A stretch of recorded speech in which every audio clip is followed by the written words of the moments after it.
Welcome. Welcome back. Welcome. No, it's the start. Welcome to the start of Sunday in the Heights with Dolly. Fair. The Music Theater History Podcast. I'm Will Larsh. And I'm Caitlin Lee Reed. And this time we fixed the sound. We're going to say that every episode until it's true. Every episode we have different mics. This one looks like one of those stealth flying plane The things. stealth bomber? Yes. A stealth bomber. No, it doesn't. Kind of at the top. Well, yes, and. Okay. Yeah, thank you. For supporting that. The last one had like a cage over me. I was like in a cage. So this one, the cage is on We can't top. cage you in. We won't cage you in. Don't you dare. You're a free spirit, and that's what matters. I have one correction corner from last week, which is good, because the week before I had like 5. It was Asia Evans in It's Always Sunny in Philadelphia is not married to Glenn Howerton. Shut up. I was thinking of Jill Latiano, who plays a pharmacist in the Dentist System episode. She's married to Glenn Howerton. Okay, important distinction. Well, I mean, people look to us with a certain amount of academic responsibility. This is fair. I hope they look to you. Like, my one correction was like, I fell asleep last time. I was like, yeah, okay, sure. You mean all those times that I would like look to you to say something and you go, So I've got my coffee here. Coffee and sugar. Mm-hmm. These are the things that matter. Well, what do we got this week? I'm doing Roger and Hammerstein's Carousel. That's a classic. It is a classic. In fact, I'd say it might be, well, depending on who you're speaking to, their best. We'll hear a quote about that. Because I don't think anybody's going to be like, Pipe Dream, oh, their best. Allegro, can't get enough of it. Although we did see a production of Allegro, so I'm really glad I have. Oops, see, that was one of those times where I started a sentence and then had to restart it. No, I liked it. I was there for it. Oh, thank you for coming along for the journey. It's really interesting to have seen Allegro, and it's got that one good song in it. What's that one song? Oh, I don't know. I didn't know like there was a good song. The Gentleman is a Dope, right? Oh. It's an audition song. I know that song. I didn't know that was from Allegro. Yeah. I saw a great production of it at Classic Stage Company, directed by John Doyle, and it was one of his They Play. Oh, great. Yeah. I mean, does he do any where they don't play? Yeah, we just saw Cradle Will Rock and they don't play. Oh, he's like, I'm done with this shtick. Maybe he only does it when he feels like he has something really to add by doing that. They were all playing the piano. They were all helping out and playing the piano. See? Which you did. Can I find out? Kevin's correction corner. Real-time correction corner. I'm only correcting the things that I catch because I don't have some Twitter account where people are screaming at me telling me what's wrong. Although there might be lots of things in our mailbox. I have not checked it since I've gotten it. Oh, our P.O. box. Our P.O. box. That's what I meant. Yeah, listeners out there, mail us something and it better not be negative. No, make it negative. I want hate mail. Send Caitlin hate mail. Please. Send me more xylitol so I can make more brownies. Oh my gosh, I'm eating... Okay, what are these brownies made out of? They're a third sugar, a third xylitol, a third erythritol. Perfect. You will need to go to the bathroom later. Okay. Well, it's a good thing we pause these. We do. We take a break. Caitlin didn't come back. She's still in the bathroom. I'll come in from the satellite office. What if we had you phone in from the toilet? Where's the mute button on this? All right, Caitlin. Tell us about the Carousel. Carousel. Wait, did you even announce what you're doing? Oh, we'll just go into mine. I'll do it right before before I do mine. All right. Also, if they saw the title, they know already. Okay, perfect. All right, so I'm doing Carousel. Let's hop right into it. Been reading this really cool biography about Rodgers and Hammerstein, which is called Something Wonderful by Todd S. Purdom. It's amazing. So I want to do like a little backstory on how Rodgers and Hammerstein met. Hammerstein was going to Columbia with Richard Rodgers' older brother, and Hammerstein would write in these sort of like basement student productions called their varsity shows. And it was at one of these varsity shows that Rodgers came and he saw that and he was like, oh, I'm obsessed with this guy. So he Was this before he was working with Hart? This was when he was like younger. This was like, so yes, it was before he was working with Hart. And this was obviously before Hammerstein did Showboat, right? because he's in college. Yes. So this is when he's wow, in this college. is really early. Yeah, then. like way back. This was where he like Did started. they have electricity? I think so. They had to light it somehow. And yeah, so Rogers was like, oh, he's like really smitten by Hammerstein. And he actually, like, Hammerstein went backstage and like Rogers was fangirling to him. So he like particularly remembered that. But yes, then they both went on to sort of like careers working with others. And it was actually in like around, let's fast forward to the 1940s, early 1940s. In 1940, Hammerstein had all of this success. He had done Showboat already, but he was living in Pennsylvania, and he was kind of in this has-been stage of his life. In 1940, he was quoted as saying, like, it's not easy to hear people say the parade has passed you by. So he was kind of in this, like, oh no, am I going to be able to, because he had gone out to Hollywood to try and, like, have a lot of success there, but it just wasn't there. Did he write any movies? He did write movies. Oh, I didn't know that. Because they obviously weren't very successful. Wrote lyrics right? to movies and was trying to like break in. Oh, well, that was back when they might have like a song from this person, a song from that person. Yeah. It wasn't like what he did later. So then Rogers had been working with Lorenz Hart. That's a fascinating little man. Yeah, that he was literally little. He was like 5 feet tall, and he was an extreme alcoholic. Yeah. And it was getting to the point they actually would write together in a room together, which was different how Rogers and Hammerstein would write. Hammerstein would do the lyrics first, and they would write in like completely sometimes different states. Like Hammerstein would be in Pennsylvania. They weren't necessarily close, if I'm not mistaken, right? Rogers like, and Hammerstein? Like besties? Yes. Well, it was Lorenz. I don't know if that was a reason for it, but Rogers was like, oh, I had like a best friend in Lorenz Hart, but also like he drove me crazy. But they would do their creative process together in the room, and Hammerstein and Rogers would not.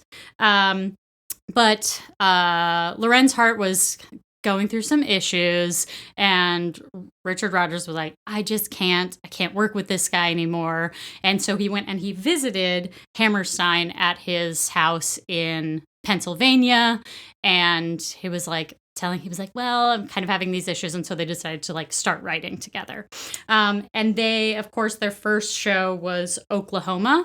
And that was like an insane success. Away we go. Yeah. And that was like the moment people kind of say there's musical theater before Oklahoma, and then there's musical theater after. It kind of completely changed the game. Whereas before there was music that would go along to the plot, this was music was furthering the plot. Everything was integrated. So they had this incredible success. Oklahoma ran for 5 years, and it actually broke the record at that time for the longest running musical by 800 performances. Oh yeah, back then shows didn't run near like they do now. Where like the nothing Follies new would run forever and ever, but not. But there would be a new one every year. Yeah, I think. So that was like they were kind of, oh my gosh, how do we follow this success? Whereas they had like a hard time getting financing for Oklahoma. People were like, yeah, sure, whatever you want to do. The Theater Guild was I saw that name. Who is the Theater Guild? They were like the. Is that it's not the producers. It was like. There were individual producers, but those were the people that kind of like would produce it. I don't know too much about the Theater Guild. I feel like it's in here in this book that I'm reading, but I mean, I might want to look them up because I feel ignorant about it. But their name was in the Carousel movie as like presented by. Yeah, they were this like, producing group. Theater, okay. From what I understand, which will have to be in Correction Corner. But what I want to look up, because I don't know, is whether or not that's still the group that producers are all in when they're doing like contract negotiations with Equity. Because I know that there's something that like they're all united together. I don't think it was like that. I think it was more like a squad. Like at then, not like for every single producer. The squad should go back to where they came from. Get out of here. So then they decided, back to Carousel. So then they were like, all right, we're going to do this. They were willing to take a bigger risk of what they were going to do.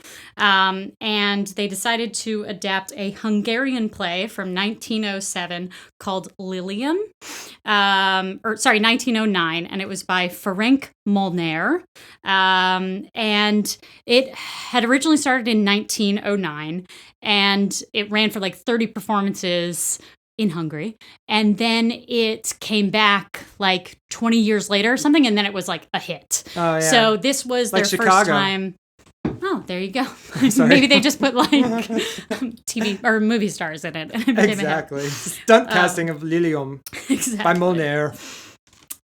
But this was like a higher pressure thing because they had adapted, oh God, it was something about the leaves, whatever the hell Oklahoma is adapted from, Lily and the it's like flowers. Yeah, So I know what you're sorry. talking about. But that was a relatively unknown show that they had adapted, whereas this was like established in the theater world. And that show was pretty dark. And the show in general, Carousel, we kind of look back now and we're like, oh, maybe it's like, a cutesy show, but it's pretty dark because you have a man who's beating his wife. He also hits his child later when he comes back, and he commits suicide. So these were all things that were like super dark themes. And then he goes to heaven and it's deciding whether is he going to go to purgatory or is he going to like ascend to heaven. And in Lilium, the original play, after he hits the daughter, it's like, you didn't really learn a lot, so you go to purgatory, and it had a much darker ending. So they had to work. Does it have the afterlife in it too, the original play? Yes, oh, they have an afterlife. Okay, I have a fun fact about the afterlife in a minute.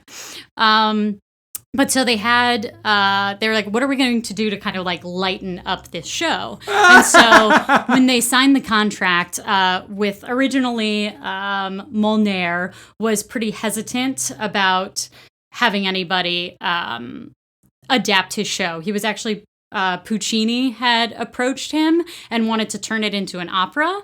And he was like, no, I don't want people to remember my show for being an opera. I don't want that to be more successful than my show. So he said no to it. But then he came around and gave them in the contract that they signed with him. They had to say like, we're going to change things. Like we can't just have, super, super dark themes. But they were pretty terrified that he was going to not like the happy ending. And the happy ending is that Billy then goes to, he ascends to heaven instead of going to purgatory.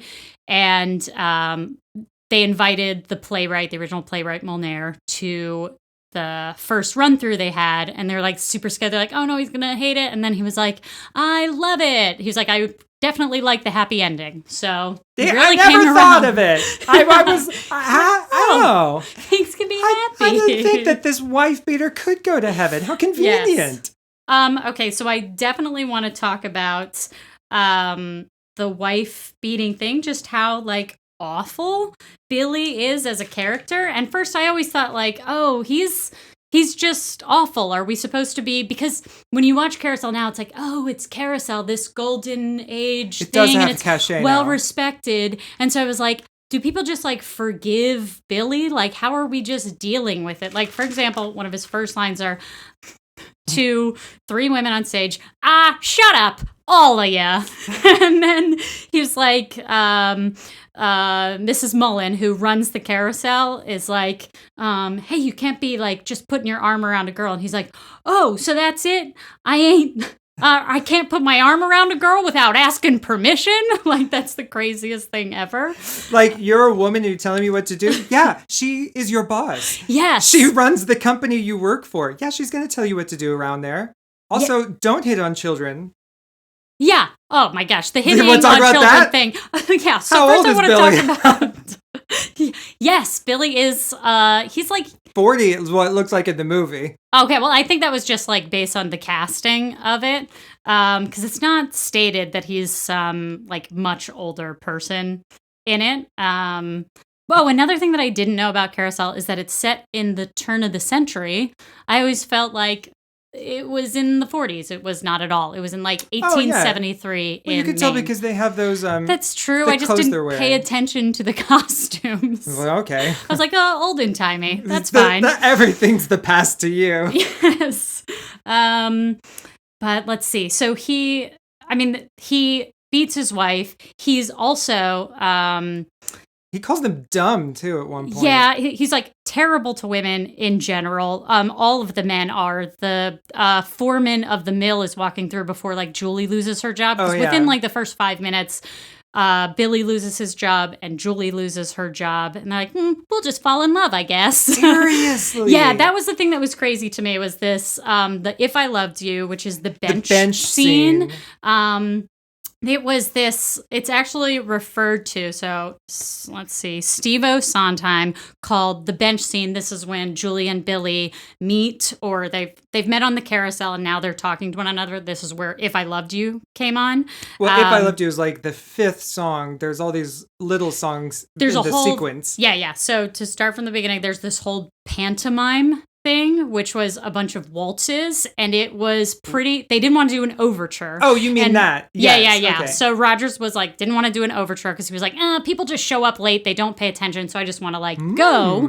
And he was like, if you miss that, you would miss a lot of the action. Like a lot of that exposition was done. You see like Julie see Billy for the first time, and they like kind of have these undertones of love. So a lot is established, so that by the time they get to the bench scene, like it may be relatively early from them going on. But you don't have to have like the pleasantries of like, oh, hello. Oh, I see. So that was a pretty like formative thing. Sondheim would call the bench scene probably the singular most important moment in the evolution of contemporary musicals. And If I Loved You in general was a conditional love song. It's true. It's saying if I loved you. Yes. And that was where he kind of invented that with, what were the other conditional songs? He did it in Showboat. He did it in, my notes are off. South Pacific. These kind of like, how do you get a ballad so early in a show? You have to do these kind of like, if I loved you, or. And that's another example of the complex character who's thinking one thing, saying another. Because she's clearly already in love with him. Yeah, I remember watching it just being like, why are we talking about marriage 5 minutes after we've met? Or like, because they want to fuck. They want to fuck. And I guess that's what you had to do. If you want to get that 14-year-old in bed, you got to put a ring on it. I actually have some fun original lyrics to If I Loved You. Let's see. If I Loved You. Let's see. So what eventually turned into If I Loved You was, if I loved you, words wouldn't come in an easy way. Round in circles I'd go. Longing to tell you, but afraid and shy, I'd let my golden chances pass me by. So this was the first pass at lyrics for that section. It was, if I loved you, I'd be too askeered to say what's in my heart. I'd be too askeered to even make a start. And my golden chance to speak would come and go. I'm so scared of that sentence. So yeah, so that's like... Can we just talk about the... Hammerstein, you're a great guy or whatever, but stop writing accents into the words that you write for people, especially accents that are based on nothing realistic. Nobody says scared. Nobody says can't, you know? So they actually originally were going to set... When they were thinking about how do we adapt this from Budapest to the U.S., like where should we set this? And they thought, we could do it in New Orleans. And then they started writing for a couple of weeks, but they found that like zis and zat and zos, the Creole dialect, not good rhymes. They're like, well, that's not going to work. It's going to be too confusing. Okay. So let's just write it in English and see how it goes. First comes... Let's see. Other fun facts. A Real Nice Clambake was repurposed from Oklahoma. It was a song they originally wrote for Oklahoma called A Real Nice Hayride. Oh, that's cute. Yeah. Oh, this is very fun. So when they did the show they originally did 4 days in New Haven, and the show was 4 hours long. Oh, God. And they decided, so then they went to, like, they had a meeting in the hotel, and they went through and cut, like, a shitload of things where the stage manager said, now I see why these people have hits. Like, I've never witnessed anything so brisk and brave in my life. They cut, like, an hour of the show But in the second act, there's this huge ballet that Agnes de Mille choreographed. And I've seen the original choreography. It's so good. Okay, well, if you can imagine what it was in New Haven, after the cuts, it was 40 minutes long. And then they took the ballet was 40 minutes long. Then they took it to Boston. It was still 40 minutes long. They made her cut it. And then right their last night in Boston, she just put it back to 40 minutes. But then they like recut it. But they were like, that night was when they're like, oh, we love Agnes de Mille. Like that was the moment that was like a huge turning point for them. A 40-minute ballet is its own night. I know. That's its own, we're going out to see a ballet. Exactly. It was like in New Haven, the show ended at 1:30 a.m. Oh my God. Yeah, 40. Two acts? Yes. That means each act is like a night. I know. This was pre-Angels in America when you would just go see. This was before Nicholas Nickleby. Which I thought was crazy that a cut version of it was 40 minutes. How long is it finally?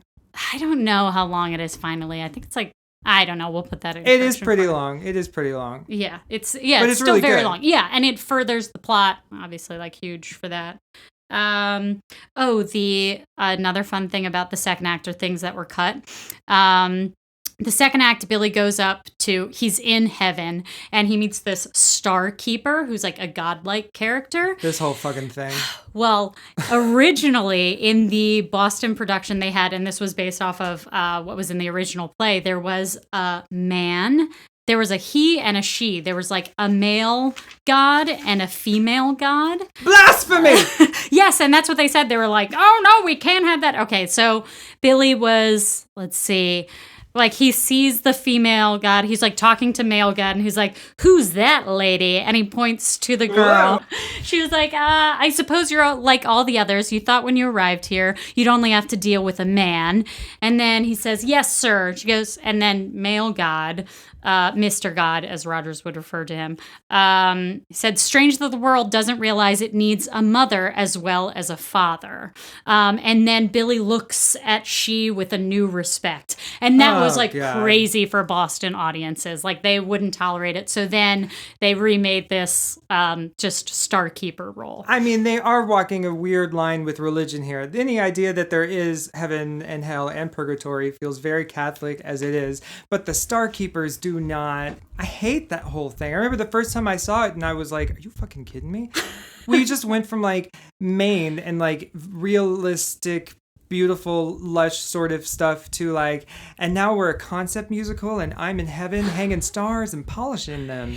So apparently when they did it, it was originally they were in like a parlor in Boston. It wasn't some like Starkeeper thing, but it was more like Heaven's still Waiting set Room? in South Florida. But they then decided that that was just silly. And he was like, just get him out of the parlor. So they made it like this, the back gates. The pearly gates are in the front, but the Starkeeper is in the back gates. They're just mother of pearly. So that was like this different thing.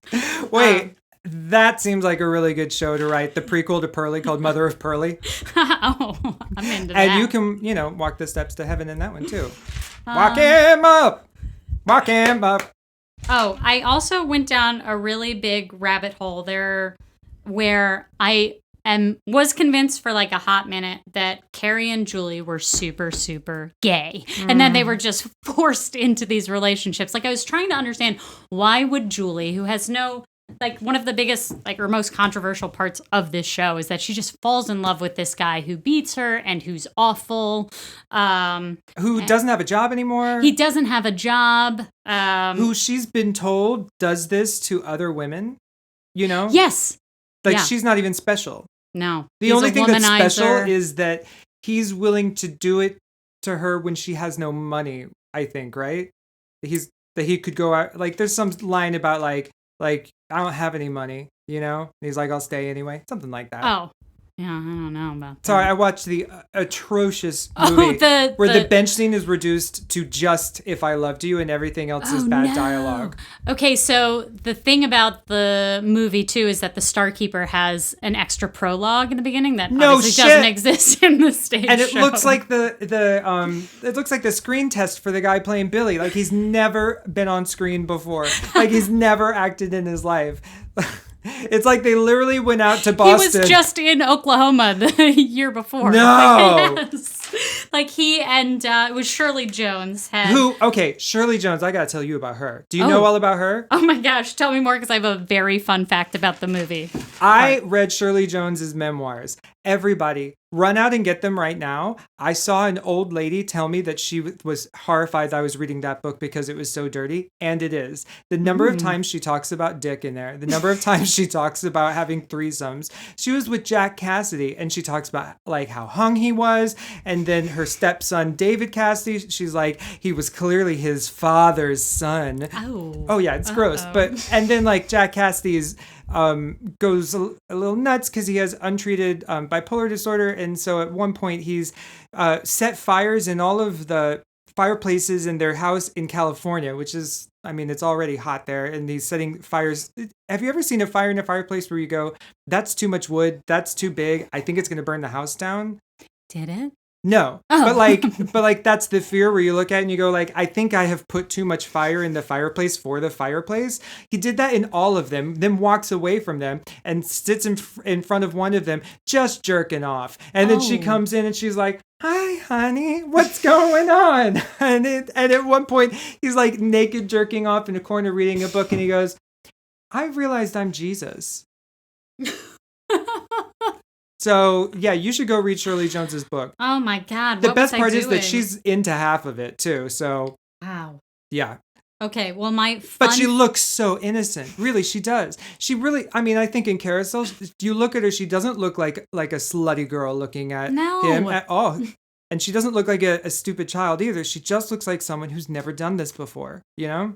Very good, Shirley Jones. Considering what you really were. Great acting. So, fun fact about Shirley Jones, or the movie in general, is it was originally supposed to have Frank Sinatra as Billy Bigelow. Oh. And the way that they would do things back then is that you would rehearse for 2 months before you shot it. So he went through the full rehearsal. Now they don't rehearse at all. But... go. So he went through the full, yeah, that's fair.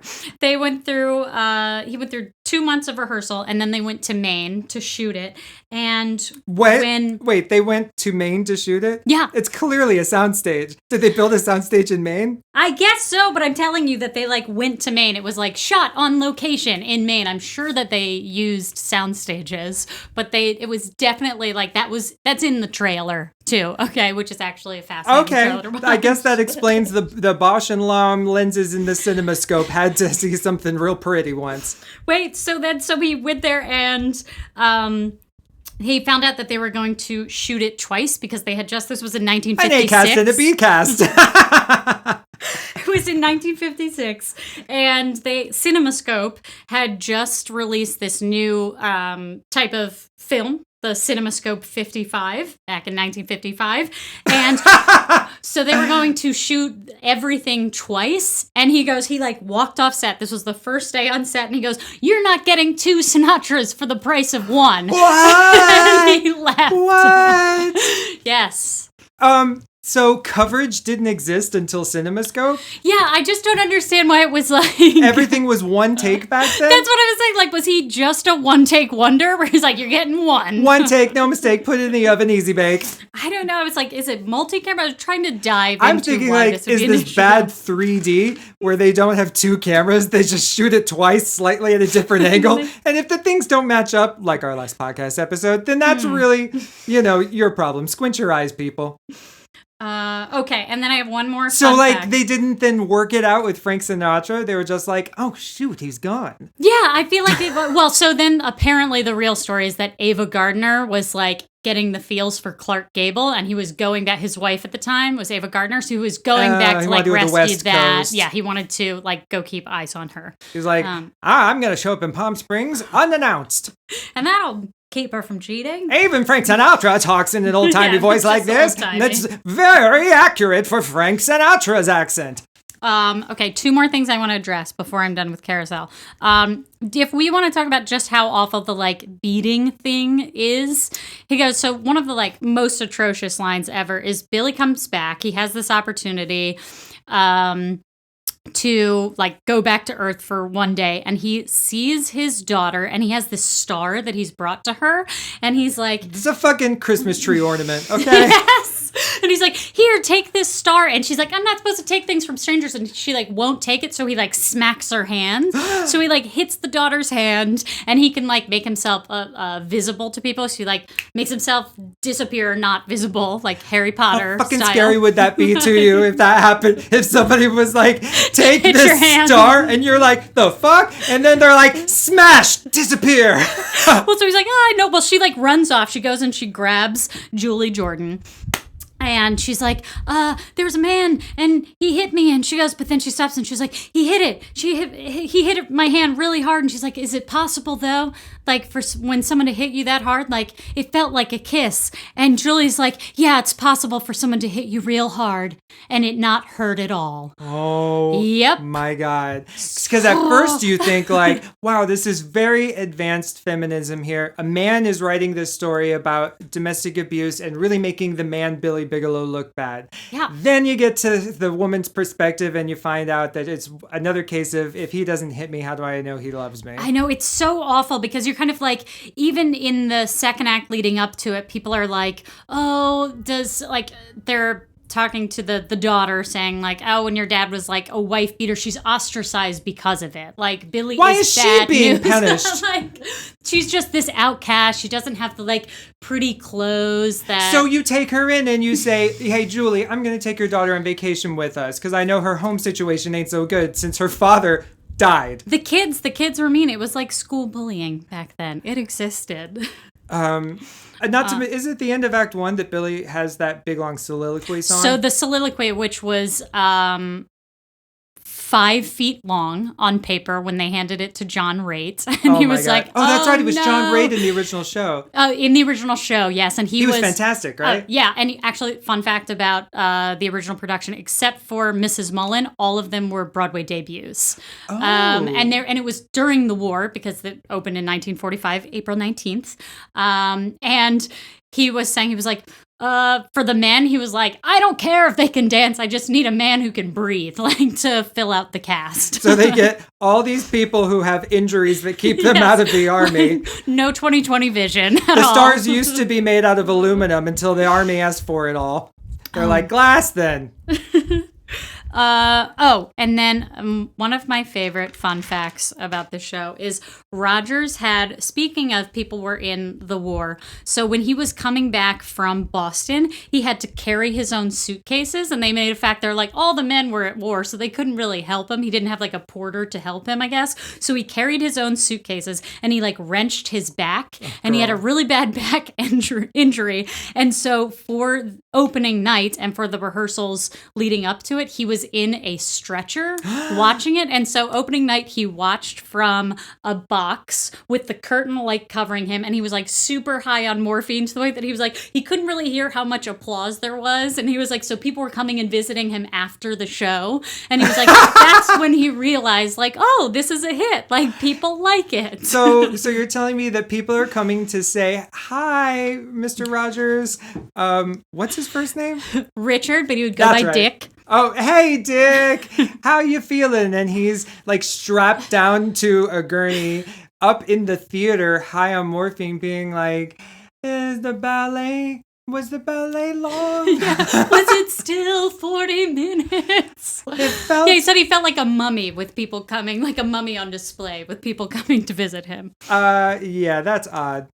But Rogers did say near the end of his life, he said Carousel remains his favorite score and his favorite show. He said, I think it's more emotional. The whole subject matter cuts deeper. I feel it has more to say about human relationships. I also think it's the best score we'd ever written. I have more respect for it. I just like it better. Aw. So, But, I think he's a big Carousel's fan. great, too. I remember you were telling me that for a while you were thinking that Carrie and Julie might have been a thing because they were two women on stage together and you just put it all together that way. Okay, I loved that was because the first line that Carrie says is, "You're a queer one." It's true. Julie Jordan. I know that queer didn't necessarily mean that, but I can read into this. But that's where it comes from. And there's also, oh God, what is that song in... Mr. Snow. No, for sure. Oh, Mr. Snow. Because Carrie says fish is her favorite perfume. Which is disgusting if you think about it. No, I'm just saying what the people are thinking. And there's also... Also, I always thought like Mr. Snow was about cocaine addiction when you got down to it, but I was wrong. I would like and that. Then I always get it mixed up in my head where it's like, his name is Mr. Snow, and a very fine man is he, with a corncob pipe and a button nose and two eyes made out of coal, right? I like this mega mix. I don't know. Mr. Snow, Frosty the Snowman. I can't remember what song it is. Oh, I wish I could, but there's the one where there's like this group of women, like the women are all talking about the men and like, oh my gosh, I can't remember what it is, but it's in the first act that they're just talking about like, oh, men are terrible, men boo. It's like the women, the mill working women are all like gathering around Julie. I don't remember this one. I think they cut that from the movie, and they definitely cut it from like subsequent productions. But I saw the best production of this at NYU. You mean like? Oh, that's right. Like, we don't need men. Yes. Come on, girls. Let's have a clambake, huh? Yeah, I didn't write it down. But that's super gay. You can't convince me that song's I don't know why you think you do no preparation for this, because that book was empty originally, and now it is filled with the ravings of a madwoman. It looks like a manifesto. And again, I had to put gay! Exclamation point. Well, Carousel is a pretty damn good show. Yeah, I came around to it a lot more.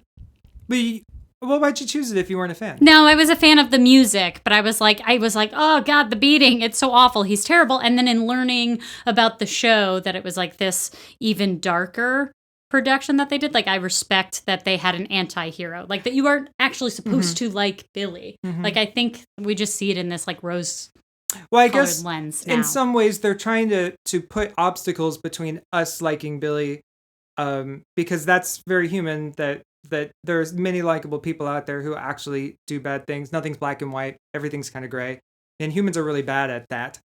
Yeah, you don't like Billy. Like the turning point is soliloquy. When you're like, oh, you see this guy who's going, his motivation is that he's going to. But he's got that great line where he says he'll steal it, you know? Yeah. I love that. Oh, and fun fact about soliloquy, they were just going to talk about how excited he is to have a boy, but Richard Rodgers, who had two girls, wanted to talk about, like, he was like, no, we have to do something where he's like, doesn't even occur to him that he's going to have a daughter.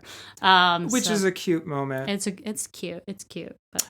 I mean, Billy, wish you hadn't had to die, so we wouldn't have to see all that stuff with the star people.